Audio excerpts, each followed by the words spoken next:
Alright then, cloud gurus. The briefest ever intro to scaling. Demand goes up, spin up more pods and maybe more nodes. Demand goes down, turn them off. Boom, done. Next. Not that fast. Demand or load, okay, can be a lot of things. I think the most obvious are probably CPU and memory. But often, more importantly, it can be things like messages in the queue or open connections. But generally speaking, when demand goes up, we add more pods.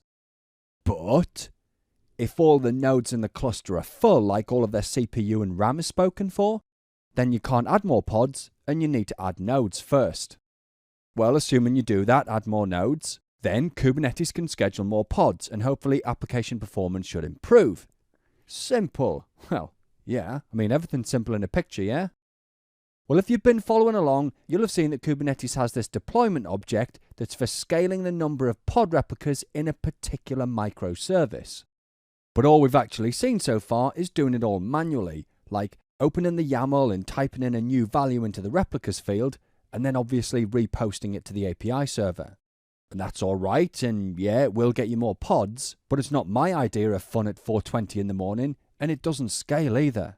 What we need is auto magic. And lucky for us, Kubernetes is full of auto and is full of magic.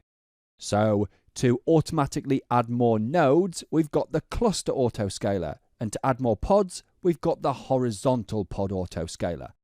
Let me say that again. Horizontal pod autoscaler. Yeah, feels good saying it. Now, there's the vertical pod autoscaler in the makings as well. For now though, in this high-level discussion, the workflow's like this.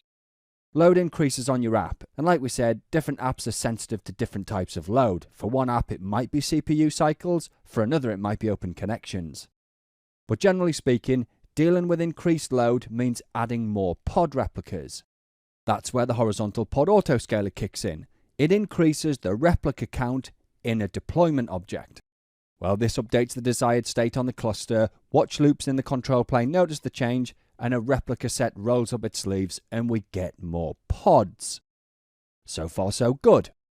But if the cluster's full and there aren't any nodes with enough capacity to take these new pods, then those pods are going to go into the pending state. Not looking so good now, are we?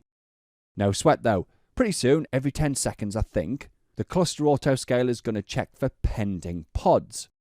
When it finds some, it's going to add some nodes to the cluster. Once these spin up, those pending pods can be scheduled. And obviously the hope is that the increased load is taken care of. And from 40,000 feet, that's it. Now a quick mention of the vertical pod autoscaler.